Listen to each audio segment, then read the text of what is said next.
Bismillahirrahmanirrahim. Assalamualaikum warahmatullahi wabarakatuh. Alhamdulillahirabbil alamin wal aqibatu lil muttaqin wala udwana illa 'alal zalimin. Puji syukur alhamdulillah, mari sama-sama kita panjatkan kehadirat Allah Subhanahu wa taala. Yang mana pada malam hari ini setelah salat maghrib kita berkumpul di Masjid Al-Abrar yang mulia ini dalam rangka pengajian tentang fikih fardu ain dan fardu kifayah. Juga salawat dan salam mari sama-sama kita aturkan kepada junjungan alam yakni Nabi Muhammad sallallahu alaihi wasallam yang berlafazkan Allahumma sholli ala sayyidina Muhammad wa ala ali sayyidina Muhammad. Semoga kita semua mendapat syafaatnya mulai dari ini sampai hari kiamat kelak, amin ya rabbal alamin. Yang pertama tentunya yang saya hormati kepada jamaah majelis pengajian yang hadir pada malam hari yang berbahagia ini, di mana judul atau tema pertemuan kita pada malam hari yang berbahagia ini yaitu at-thaharah. Apa itu at-thaharah? At-thaharah adalah mensucikan, membersihkan. At-thaharah adalah bahasa Arabnya mensucikan atau membersihkan. Apa yang perlu kita bersihkan? Apa yang kita sucikan? Yang pertama, kita membersihkan badan. Jika kita ingin melaksanakan ibadah, baik ibadah yang wajib atau yang sunnah yang diperintahkan Allah melalui Rasulullah SAW, yang pertama kita membersihkan badan atau jasmani. Kita membersihkan jasmani atau badan yaitu melalui dengan air atau disebut dengan al-ghuslu, mandi. Al-ghuslu artinya mandi. Ada mandi yang disebut dengan mandi fardu ain, ada yang disebut dengan mandi fardu kifayah. Yang disebut dengan mandi fardu ain, kita membersihkan badan kita dari kotoran yang melengket pada jasmani kita untuk melaksanakan ibadah kepada Allah Subhanahu wa taala. Tentunya kalau kita ingin mandi, tidak lain dan tidak bukan harus memenuhi syarat-syarat yang tertentu. Dan mandi yang disebut dengan mandi jasmani ada dua, yaitu mandi sunnah dan mandi wajib. Mandi sunnah yaitu mandi hanya sekedar mandi untuk membersihkan segala kotoran yang ada dalam jasmani, baik ia berupa kotoran yang halus dan yang kasar. Karena kotoran yang halus dalam tubuh, dalam jasmani ada, yaitu berupa debu yang halus. Jika kita ingin sholat, ingin beribadah kepada Allah Subhanahu wa taala, alangkah baiknya kita mandi dulu sebelum melaksanakan sholat, karena di dalam tubuh kita, dalam jasmani kita banyak debu-debu yang lengket, seperti di celah-celah kaki, di celah-celah tangan, begitu juga masuk ke lubang hidung, ke lubang telinga. Makanya disunnahkan kalau ingin beribadah kepada Allah Subhanahu wa taala, sunnah hukumnya mandi, yaitu dengan mandi sunnah. Disunnahkan mandi supaya bersih badan untuk melaksanakan ibadah, bersih, aman, tentram. Tidak ada yang gatal sana, gatal sini. Kalau seandainya kita tidak mandi, berarti ada yang mengganggu. Ada yang mengganggu dalam jasmani kita, tidak tenang. Kadang-kadang kita mengkorek sebelah kanan, mengkorek sebelah kiri. Itulah resiko kalau tidak mandi kalau ingin beribadah kepada Allah SWT. Disebutnya mandi sunnah. Memang sunnah hukumnya. Sekalipun sunnah, tetapi sangat dianjurkan untuk dilaksanakan. Namanya juga at-toharoh, bersih. Sesuai dengan judul tema kita adalah bersih. Kalau ingin bersih, berarti harus mengerjakan yang bersih. Kita mengerjakan yang bersih, tujuan kita adalah yang bersih. Kenapa? Kita mau sholat, sementara sholat yang kita lakukan adalah tujuannya untuk bersih. Berarti kita melaksanakan sebelum mengerjakan yang bersih, kita harus bersih dulu. Bersihkan dulu, bersihkan badan, bersihkan pakaian, bersihkan tempat. Begitu juga dengan pakaian kita. Pakaian harus bersih. Jangan dibawa untuk sholat baunya harum sekali. Maksudnya harumnya itu bukan harum wangi yang dibeli di pasar.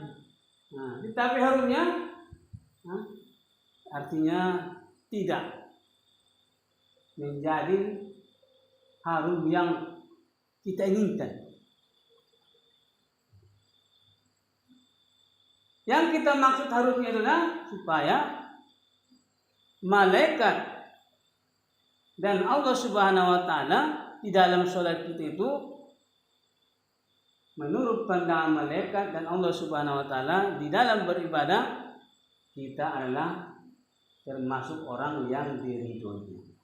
Itulah tujuan daripada supaya kita membersihkan badan, pakaian, dan tempat. Al-ghusl tadi, mandi. Kita harus mandi. Itu mandi sebenarnya mandi sunnah.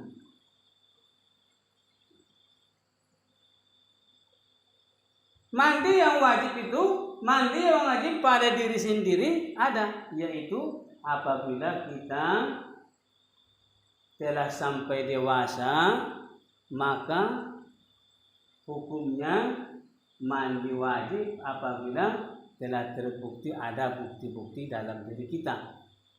Umpamanya seorang laki-laki keluar mani, seorang laki-laki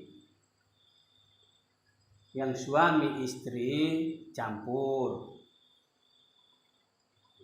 itulah fardu ain.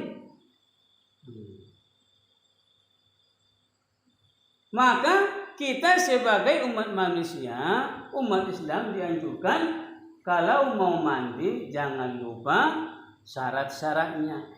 Yang pertama, sampaikan air ke seluruh badan sambil mengucapkan lafaz niatnya, yaitu nawaitu raf'al hadasil akbari an jami'il badani fardhon lillahi ta'ala.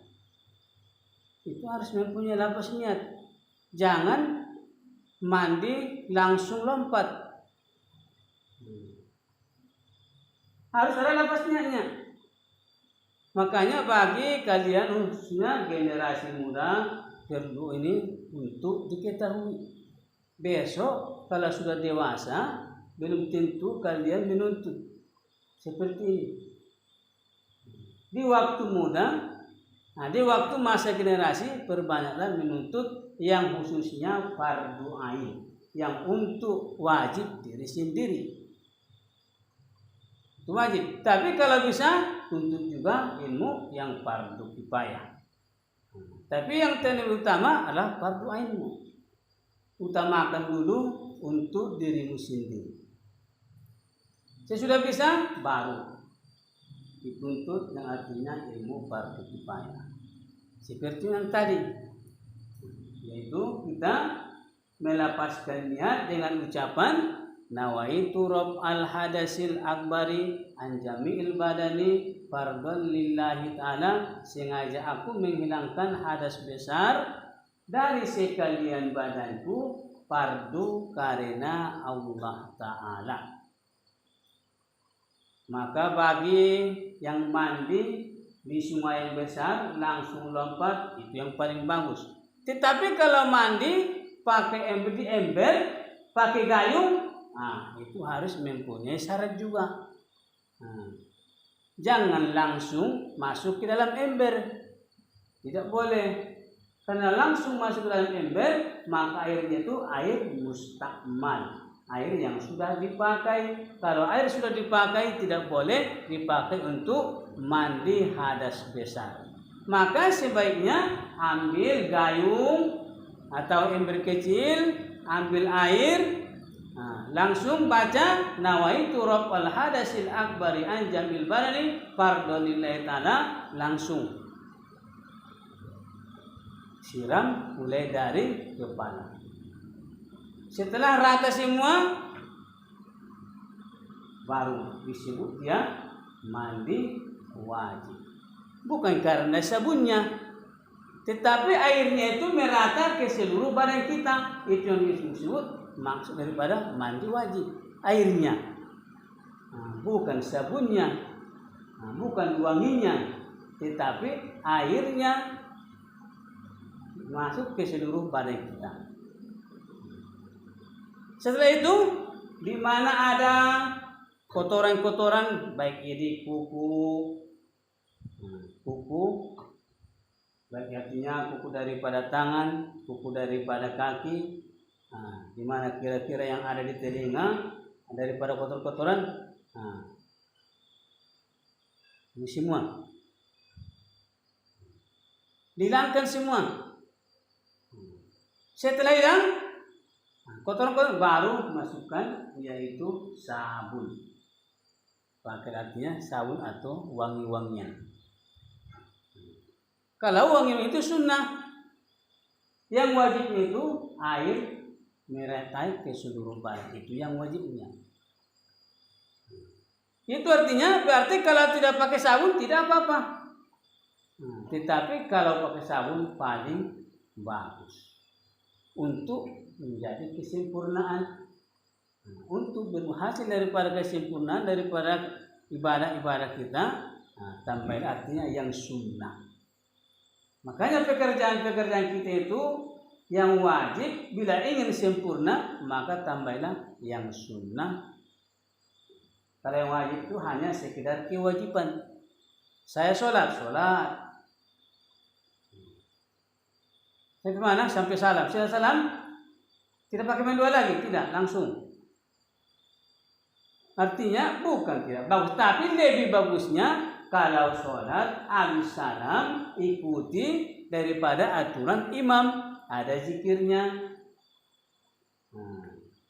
diikuti. La ilaha illallah la syarikalah lahul mulku wa lahul hamdu yuhyi wa yumiitu wa huwa ala kulli syai'in qadir. 3 kali atau 7 kali atau 10, terserah. Baru langsung Allahumma antas salam wa minkas salam wa ilaika yaudus salam wa hayyana rabbana bis salam wa dakhinal jannata darus salam tabarakta rabbana wa ta'alaita ya jal jalali wal ikram ilahana rabbana anta subhanallah. Langsung. Sebaiknya kalau sholat yang berjamaah itu habis berdoa baru bubar. Jangan kita mencontoh orang lain. Itu bapak itu habis sholat salam langsung pergi, tidak boleh dicontoh.